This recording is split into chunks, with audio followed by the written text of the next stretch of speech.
আসসালামু আলাইকুম প্রিয় শিক্ষার্থীরা, সবাই কেমন আছো? আলহামদুলিল্লাহ ভালো আছি।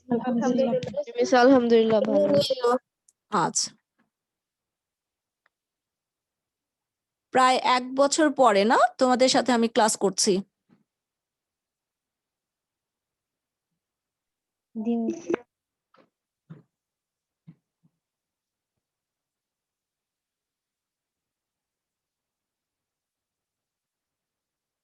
সবাই কি দেখতে পাচ্ছ? আমি স্ক্রিন শেয়ার করেছি, দেখো। জি মিস। আচ্ছা,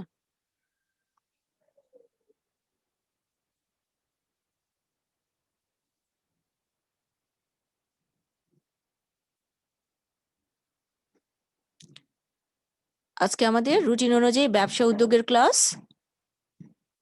আজকে আমরা শুরু করব 8ম অধ্যায়। সবার সামনে নিশ্চয়ই বই আছে। সবাই 8ম জি অধ্যায় মিস। জি 8ম অধ্যায় বের করে ফেলো। 8ম অধ্যায়ের নাম হচ্ছে ব্যবসা প্রতিষ্ঠানের ব্যবস্থাপনা।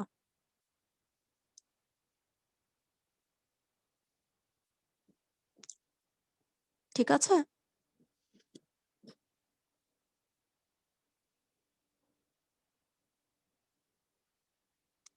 আচ্ছা, সবার সামনে যদি বই থাকে তাহলে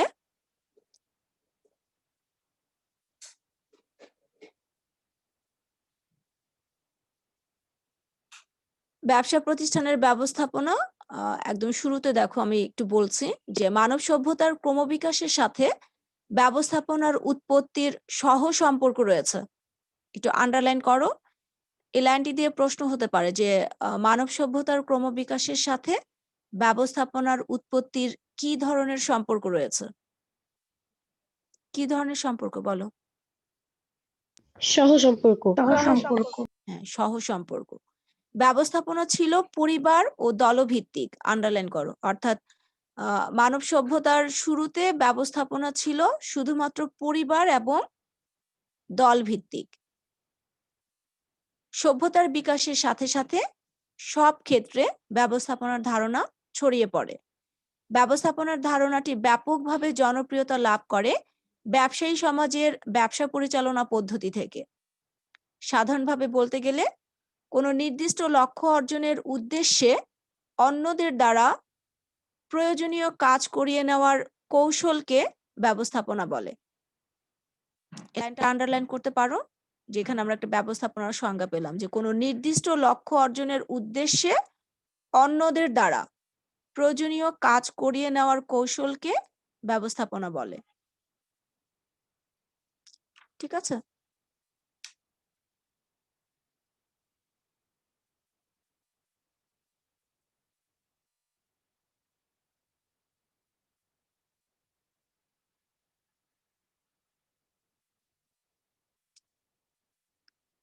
এরপর দেখো ব্যবস্থাপনার ধারণা। তোমাদের বইতে ছোট্ট একটা গল্প দেওয়া আছে যে জনাব রহমান গত 5 বছর যাবৎ কাপড়ের ব্যবসা পরিচালনা করছেন। তার দোকানে সব প্রকারের কাপড় ও তৈরি পোশাক পাওয়া যায়। প্রতিদিন অনেক ক্রেতা সেখানে ভিড় করেন।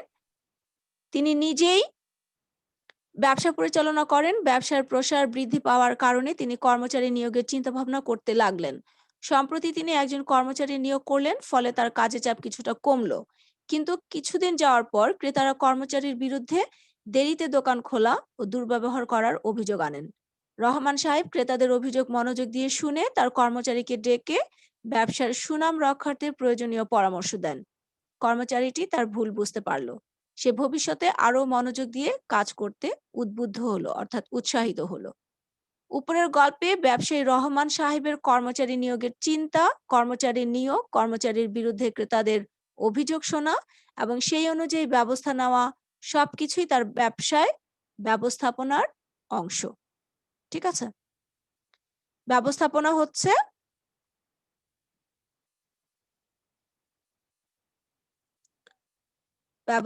হচ্ছে অন্য লোকদের সামর্থ্যকে কাজে লাগিয়ে কোনো কাজ করিয়ে নেওয়ার দক্ষতা ও কৌশল। ব্যবস্থাপনার আরো একটি সংজ্ঞা এই লাইন থেকে তোমরা লিখতে পারবে। ব্যবস্থাপনা হচ্ছে অন্য লোকদের সামর্থ্যকে কাজে লাগিয়ে কোনো কাজ করিয়ে নেওয়ার দক্ষতা ও কৌশল। আধুনিক ব্যবস্থাপনার জনক বলে পরিচিত হেনরি ফেওল এর মতে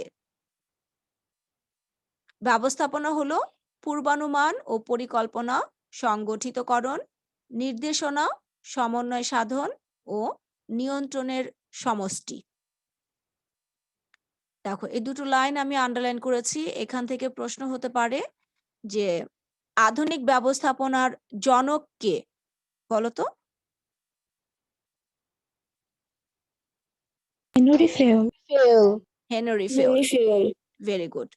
সবার সামনে খাতা আছে না? খাতায় একটু প্রশ্নটা লিখে রাখো। প্রথম প্রশ্ন লিখবা, ব্যবস্থাপনা কি বা ব্যবস্থাপনা কাকে বলে? এর পরের প্রশ্নটা লিখবা, আধুনিক ব্যবস্থাপনার জনক কে?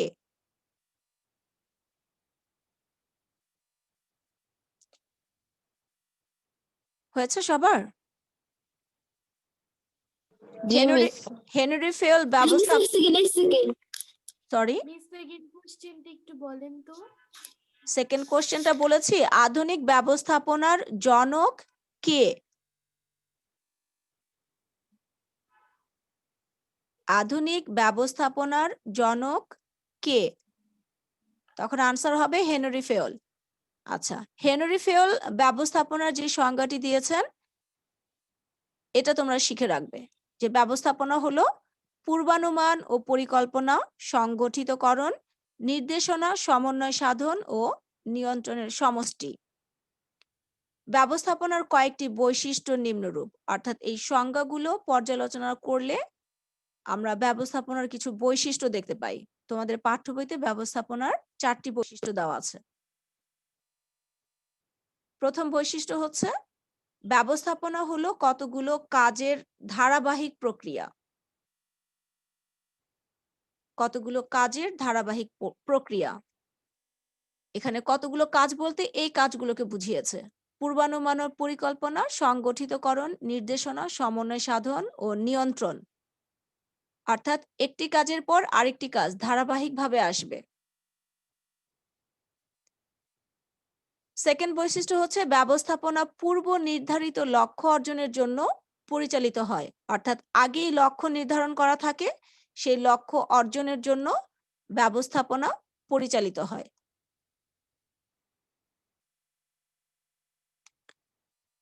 3 নম্বর বৈশিষ্ট্য হচ্ছে ব্যবস্থাপনা একটি দলগত প্রক্রিয়া, অর্থাৎ লক্ষ্য অর্জনের জন্য প্রতিষ্ঠানের সবাইকে দলবদ্ধভাবে কাজ করতে হয়। এ কারণে বলা হচ্ছে ব্যবস্থাপনা একটি দলগত প্রক্রিয়া। 4 নম্বর বৈশিষ্ট্য হচ্ছে ব্যবস্থাপনা একটি চলমান প্রক্রিয়া, অর্থাৎ এটা ধারাবাহিকভাবে চলতেই থাকবে, কখনো শেষ হয়ে যাবে না। একটি কাজ শেষ হওয়ার পর আরেকটি কাজ শুরু হবে, তখন আবার ব্যবস্থাপনা শুরু হবে। এ কারণে বলা হচ্ছে ব্যবস্থাপনা একটি চলমান প্রক্রিয়া। সময়ের পরিবর্তনের সাথে মিল রেখে ব্যবস্থাপনার কাজের ক্ষেত্রেও নতুন নতুন কৌশল গ্রহণ করতে হয়। পুরোটা পড়ার দরকার নেই, 4 নম্বর বৈশিষ্ট্য এটুকুন পড়লেই হবে, ব্যবস্থাপনা একটি চলমান প্রক্রিয়া।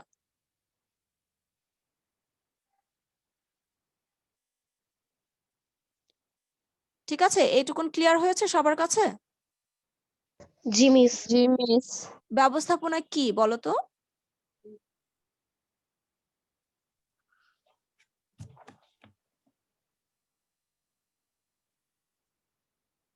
আমরা তো পড়লাম এখনই ব্যবস্থাপনা কি, মানে ব্যবস্থাপনা কাকে বলে? ব্যবস্থাপনা হচ্ছে অন্য লোকদের সামর্থ্যকে কাজে লাগিয়ে কোনো কাজ করিয়ে নেওয়াকে ব্যবস্থাপনা বলে। কোনো কাজ করিয়ে নেওয়ার দক্ষতা ও কৌশলকে। ঠিক আছে, জি মিস।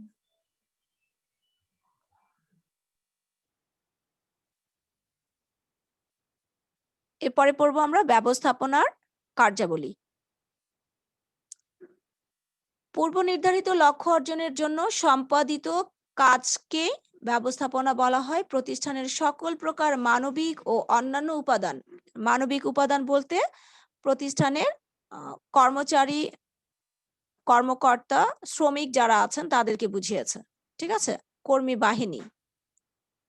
অন্যান্য উপাদান বলতে কাঁচামাল, যন্ত্রপাতি, অর্থ এগুলোকে বুঝিয়েছে। ঠিক আছে? এজন্য বলা হয়েছে যে প্রতিষ্ঠানের সকল প্রকার মানবিক ও অন্যান্য উপাদানকে দক্ষতার সাথে পরিচালনার মাধ্যমে লক্ষ্য অর্জনের জন্য ব্যবস্থাপনার আওতায় অনেকগুলো কাজ করতে হয়।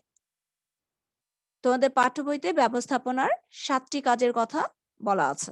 প্রথমটি হচ্ছে পরিকল্পনা প্রণয়ন, ইংরেজিতে বলা হচ্ছে প্ল্যানিং। পরিকল্পনা হলো ভবিষ্যৎ কার্যক্রমের দিক নির্দেশনা। খেয়াল করো, আমি আন্ডারলাইন করেছি যে অনেক সময় বহু নির্বাচনী প্রশ্ন আসে যে ভবিষ্যৎ কার্যক্রমের দিক নির্দেশনা বলা হয় কোনটিকে? তখন আনসার হবে পরিকল্পনাকে। কোনো ব্যবসা সংগঠনের পূর্ব নির্ধারিত লক্ষ্য অর্জনের জন্য ভবিষ্যতে কি কাজ কে কিভাবে কখন করবে তা নির্ধারণ করাই হলো পরিকল্পনা। সেকেন্ড লাইনে তোমরা পরিকল্পনা কি বা কাকে বলে এই প্রশ্নের আনসার পেয়ে যাবে। যে কোনো ব্যবসা প্রতিষ্ঠানের পূর্ব নির্ধারিত লক্ষ্য অর্জনের জন্য ভবিষ্যতে কি কাজ কে কিভাবে কখন করবে তা নির্ধারণ করাই হলো পরিকল্পনা।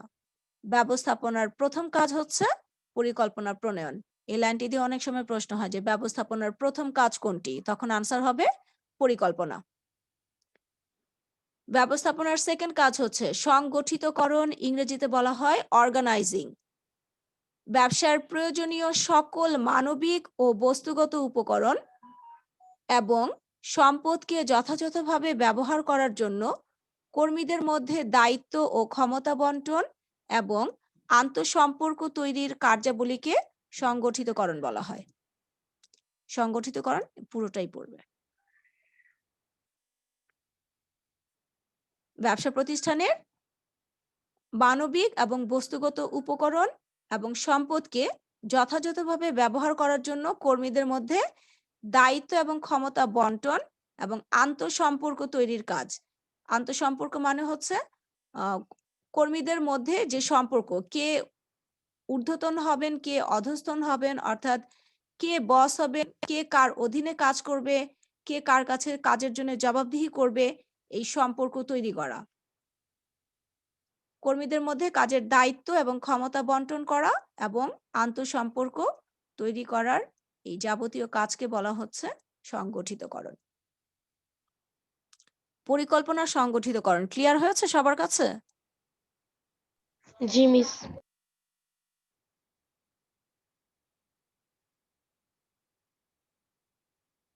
এরপরের ব্যবস্থাপনার কাজটি হচ্ছে কর্মী সংস্থান, ইংরেজিতে বলা হয় স্টাফিং।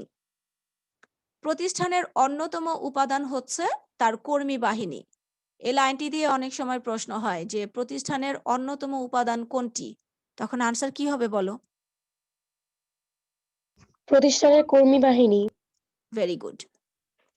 কর্মী বাহিনীকে ব্যবসার অন্যতম মানবিক সম্পদ হিসেবে বিবেচনা করা হয়। এই লাইনটি দিয়েও প্রশ্ন হতে পারে যে ব্যবসার অন্যতম মানবিক সম্পদ কোনটি? কর্মী বাহিনী। কর্মী বাহিনী। হ্যাঁ, ভেরি গুড।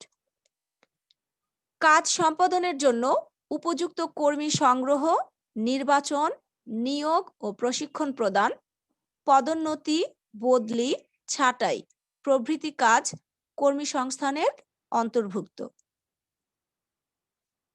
বলছে কাজ সম্পাদনের জন্য উপযুক্ত কর্মী সংগ্রহ, অর্থাৎ যে কাজের জন্য আমার যে ধরনের কর্মী দরকার সেই কাজের জন্য আমাকে ঠিক সেই ধরনের কর্মী সংগ্রহ করতে হবে। তারপরে সেই কর্মী নির্বাচন, নিয়োগ ও প্রশিক্ষণ প্রদান, পদোন্নতি, বদলি, ছাঁটাই এই সবগুলো কাজকেই বলা হচ্ছে কর্মী সংস্থান। মিস ছাঁটাই মানে?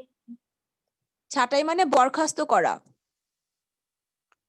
অনেক সময় কর্মীদের চাকরি থেকে ছাঁটাই করা হয় না, যে বরখাস্ত করা হয় যে আপনাকে আর দরকার নেই আমাদের প্রতিষ্ঠানে, আপনার চাকরি শেষ।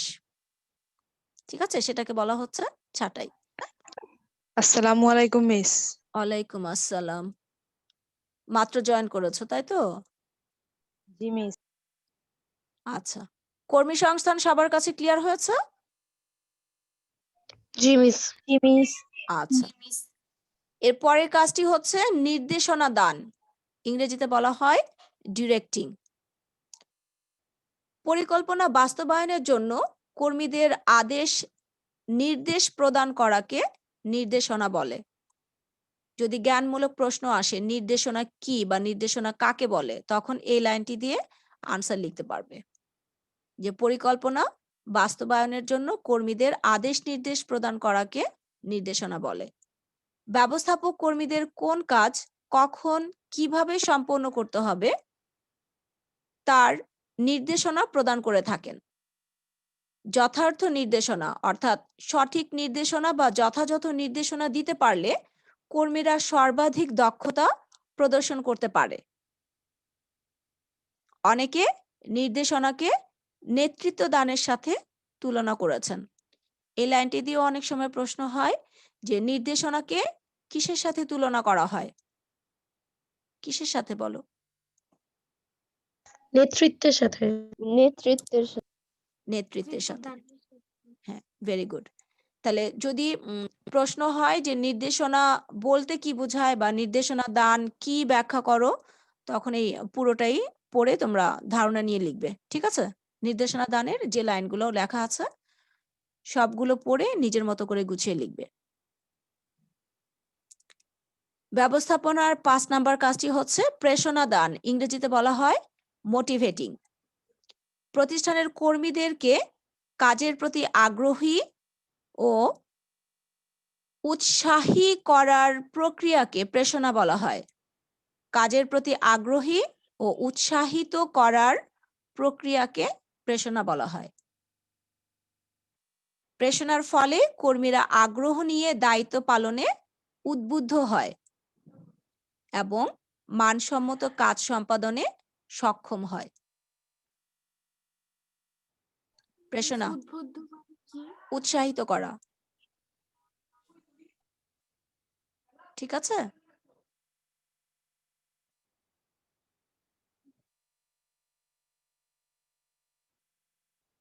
আচ্ছা, এখানে তোমরা আরেকটা লাইন একটু লিখে নাও। প্রেরণা দান যেখানে লাইন শেষ হয়েছে যে মানসম্মত কাজ সম্পাদনে সক্ষম হয়, এরপরে আরেকটি লাইন লেখো।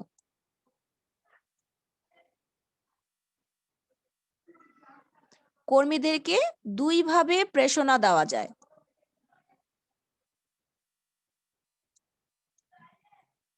কর্মীদের 2 ভাবে প্রেরণা দেওয়া যায়।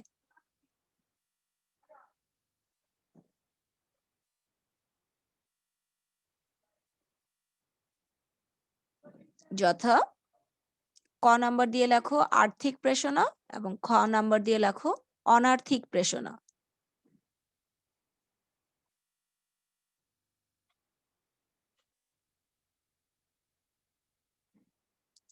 কর্মীদের 2 ভাবে প্রেরণা দেওয়া যায়, যথা ক হচ্ছে আর্থিক প্রেরণা এবং খ হচ্ছে অনার্থিক প্রেরণা।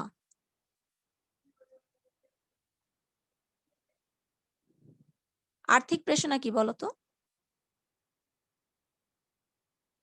বুঝতে পেরেছো? আর্থিক মানে কি? অর্থ দিয়ে হ্যাঁ, আগ্রহ যে দেওয়া। ভেরি গুড, যে প্রেরণার সাথে অর্থ জড়িত থাকবে, অর্থাৎ কর্মীর বেতন বাড়িয়ে দেওয়া, তাকে বিভিন্ন ঈদের সময় বোনাস দেওয়া অথবা বিভিন্ন উৎসব উপলক্ষে বোনাস দেওয়া। ঠিক আছে? এটা হচ্ছে আর্থিক প্রেরণা। আর অনার্থিক প্রেরণা মানে যে প্রেরণার জন্য কোনো অর্থ খরচ করতে হবে না, মানে কর্মীকে কোনো অর্থ দেওয়া হবে না, সেটা হচ্ছে অনার্থিক প্রেরণা। সেটা কেমন? যে কাজের পরিবেশটাকে একটু সুন্দর করে দেওয়া। যে প্রচন্ড গরম, কর্মীরা সেই রুমে বসে কাজ করতে পারছে না অথবা একটা রুমে গাদাগাদি করে অনেক কর্মী কাজ করছে, তখন তুমি যদি সেই রুমে একটু ফাঁকা ফাঁকা করে কর্মীদের বসানোর ব্যবস্থা করো, পর্যাপ্ত আলো বাতাসের ব্যবস্থা করো, ঠিক আছে, যে তখন কিন্তু কর্মীরা কাজ করতে স্বাচ্ছন্দ্য বোধ করবে। কোনো কর্মী ভালো কাজ করলো তখন সবার সামনে তার প্রশংসা করা, এগুলো হচ্ছে অনার্থিক প্রেরণা। তাহলে কর্মী সংস্থান, নির্দেশনা, প্রেরণা, এই 3টি কাজ ক্লিয়ার হয়েছে সবার কাছে? জি মিস। জি মিস। আচ্ছা,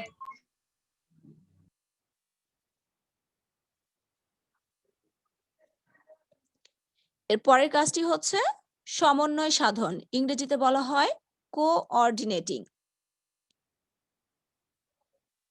সমন্বয় সাধন প্রক্রিয়ায় ব্যবসা সংগঠনের অর্থাৎ ব্যবসা প্রতিষ্ঠানের কর্মী বিভিন্ন বিভাগ ও উপবিভাগের মধ্যে কার্যকর যোগাযোগ স্থাপন করা হয়।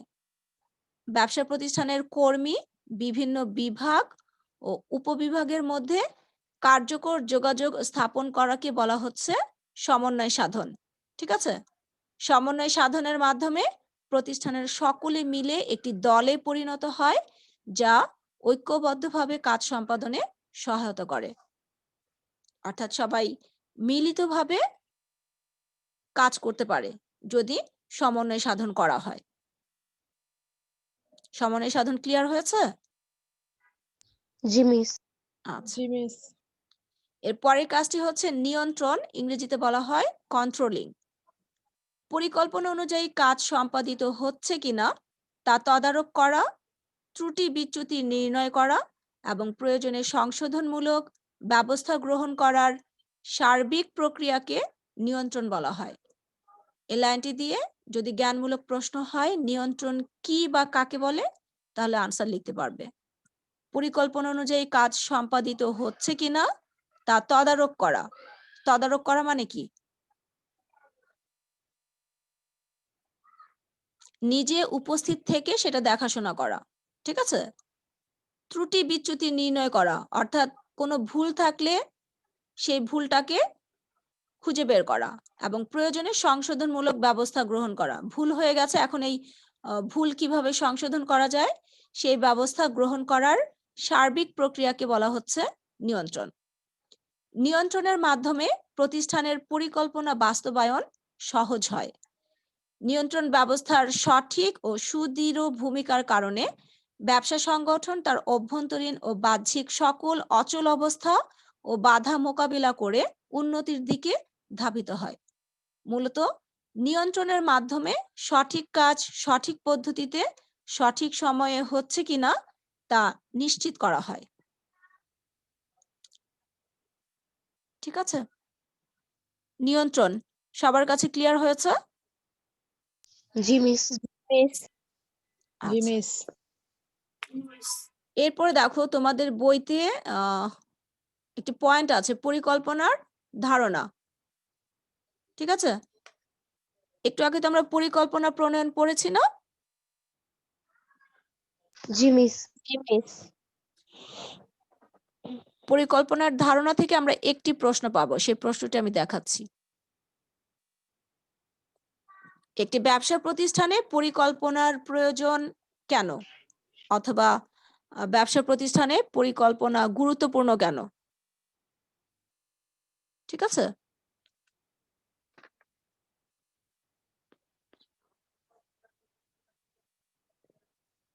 যদি এই প্রশ্নটা হয় তাহলে তোমরা এখান থেকে আনসার লিখতে পারবে। এটা হচ্ছে পরিকল্পনার ধারণার একদম শেষের দিকে। সবাই পেয়েছো? জি মিস। 98 পৃষ্ঠা মেবি। জি মিস পেয়েছি। আচ্ছা, এখানে একটু খেয়াল করো যে পরিকল্পনা প্রণয়নের মধ্যে আমরা পরিকল্পনা কি সেটা পড়েছিলাম, যে কোনো ব্যবসা প্রতিষ্ঠানের পূর্ব নির্ধারিত লক্ষ্য অর্জনের জন্য ভবিষ্যতে কি কাজ কে কিভাবে কখন করবে তা নির্ধারণ করাই হলো পরিকল্পনা। এখানে পরিকল্পনার আরো একটি সংজ্ঞা আছে, দেখো, যে কোনো উদ্দেশ্যকে সামনে রেখে কি কাজ করতে হবে, কখন করতে হবে, কোথায় করতে হবে, কত সময়ে কাজ শেষ হবে, এই সম্পর্কে অগ্রিম সিদ্ধান্ত গ্রহণের প্রক্রিয়াকে পরিকল্পনা বলে। এখান থেকেও পরিকল্পনার একটি সংজ্ঞা আমরা পেলাম। যার কাছে যেটা সহজ মনে হয় শিখে রাখবে। এখন আমাদের মূল প্রশ্ন ছিল যে একটি ব্যবসা প্রতিষ্ঠানে পরিকল্পনার প্রয়োজন কেন, অথবা ব্যবসা প্রতিষ্ঠানে পরিকল্পনা গুরুত্বপূর্ণ কেন? তখন পরিকল্পনা কি সেইটা একটু লিখবা সংক্ষেপে। লিখার পরে এই যে দেখো লাল কালি দিয়ে আমি দাগ দিয়ে রেখেছি ব্র্যাকেট, যে সঠিক পরিকল্পনা উদ্দেশ্য অর্জনকে সহজ করে। পরিকল্পনার মাধ্যমে প্রতিষ্ঠানের সকল উপকরণ ও সম্পদের ব্যবহার নিশ্চিত করা যায়। পরিকল্পনার মাধ্যমে প্রতিষ্ঠানের কর্মকর্তা কর্মচারীদের দায়িত্ব সঠিকভাবে বন্টন করা যায়, ফলে তাদের মধ্যে দায়িত্ববোধ সৃষ্টি হয় এবং দক্ষতা বৃদ্ধি পায়। ঠিক আছে? আর এই সমস্ত কারণে একটি ব্যবসা প্রতিষ্ঠানে পরিকল্পনার প্রয়োজন।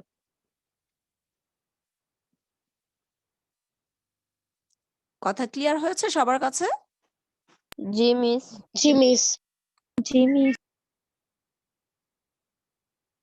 পরিকল্পনার গুরুত্বের যে লাইনগুলো আছে, এই লাইন থেকে কোনো শব্দ কিংবা কোনো লাইন বুঝতে পারোনি এমন কিছু থাকলে আমাকে জিজ্ঞেস করতে পারো।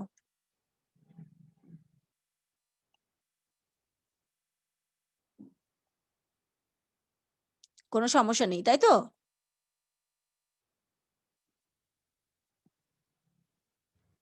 সমস্যা না থাকলে আমি পরের কোশ্চেনে চলে যাচ্ছি।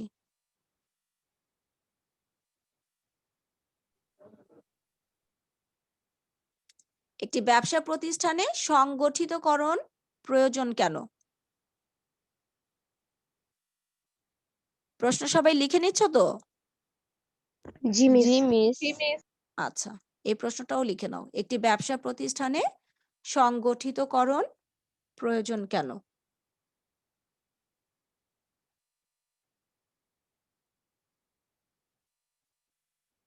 প্রশ্ন লেখা হয়েছে?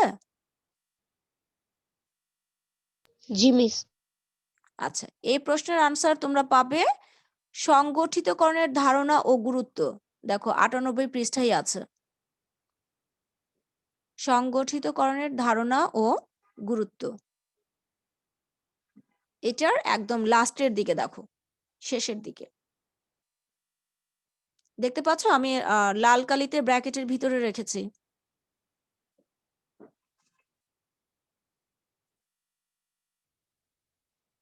সবাই দেখতে পাচ্ছ?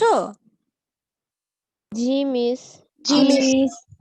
আচ্ছা, যদি এই প্রশ্নটা হয় যে একটি ব্যবসা প্রতিষ্ঠানের সংগঠিতকরণ প্রয়োজন কেন, তাহলে সংগঠিতকরণ কি সেটা আগে লিখবা। লিখে যে সংগঠিতকরণের ফলে প্রতিষ্ঠানের লক্ষ্য অর্জন সহজ হয়, প্রতিষ্ঠানের সকল সম্পদের সর্বোচ্চ ব্যবহার নিশ্চিত হয়, প্রতিষ্ঠানে কর্মরত কর্মকর্তা কর্মচারীদের নিয়ন্ত্রণ ও পরিচালনা সহজ হয়, নিজেদের মধ্যে আন্তঃসম্পর্ক সুদৃঢ় হওয়ার কারণে কাজের গতি বৃদ্ধি পায়। ঠিক আছে? যে উপরোক্ত কারণে বা এই সমস্ত কারণে একটি ব্যবসা প্রতিষ্ঠানে সংগঠিতকরণ প্রয়োজন বা সংগঠিতকরণ গুরুত্বপূর্ণ। অথবা প্রতিটি লাইন কিন্তু তোমরা রোমান হরফ 1 2 3 4 দিয়ে গুরুত্ব লিখতে পারো। যে প্রথমে লিখলা যে সংগঠিতকরণ কাকে বলে, লিখার পরে যে নিম্নলিখিত কারণে একটি ব্যবসা প্রতিষ্ঠানে সংগঠিতকরণ প্রয়োজন, যথা ক খ অথবা রোমান হরফ 1 2 3 দিয়ে প্রতিটা লাইন কিন্তু দেখো গুরুত্ব বহন করছে। ঠিক আছে?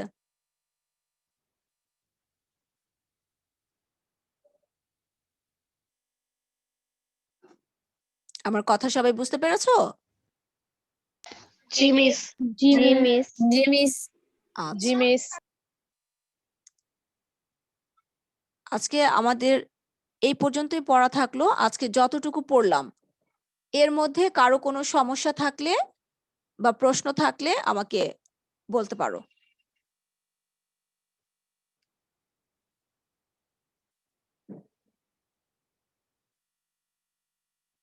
কারো কোনো সমস্যা নেই?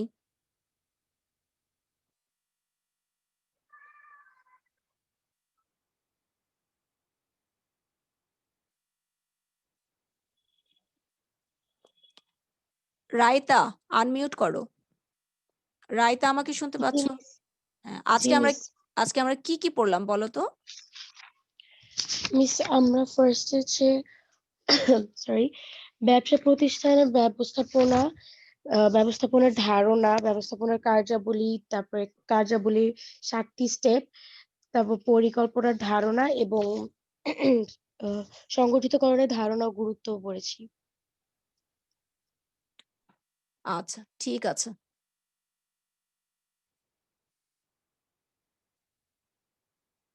নাফিসা, রোল ১৯, আনমিউট করো। নাফিসা। নাফিসা, আমাকে শুনতে পাচ্ছ? আনমিউট করো। জি মিস। বলো তো আজকে আমি কি কি প্রশ্ন দিয়েছি? আজকে যা পড়লাম তার মধ্য থেকে আমি কি কি প্রশ্ন দিয়েছি?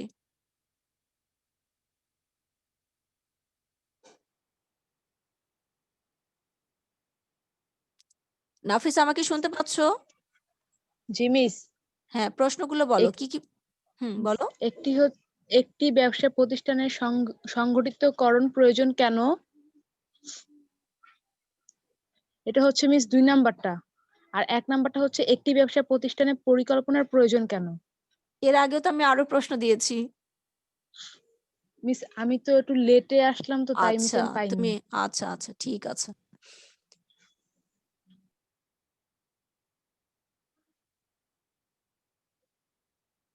আচ্ছা, রোল ১৬ কে? একদম শুরু থেকে কে ছিলে বলো?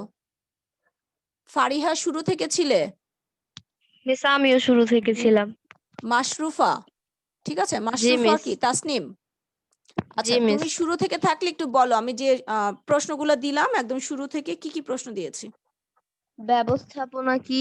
আধুনিক ব্যবস্থাপনার জনক কে? ব্যবস্থাপনার বৈশিষ্ট্যগুলো উল্লেখ করো।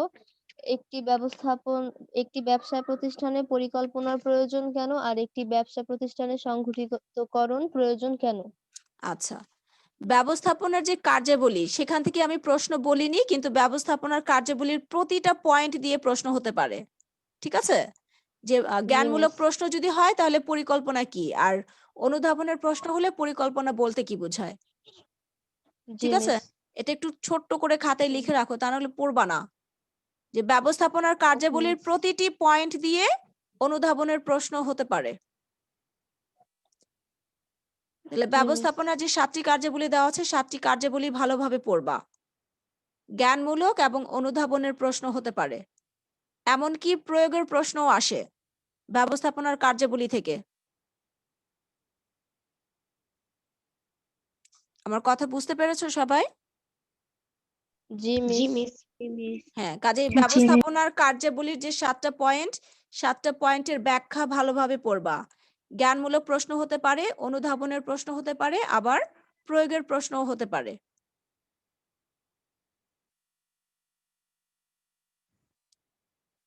ব্যবস্থাপনার কার্যাবলী স্টার চিহ্ন দিয়ে রাখো। যেখানে প্রশ্ন দেই নাই কিন্তু প্রতিটা কাজই গুরুত্বপূর্ণ।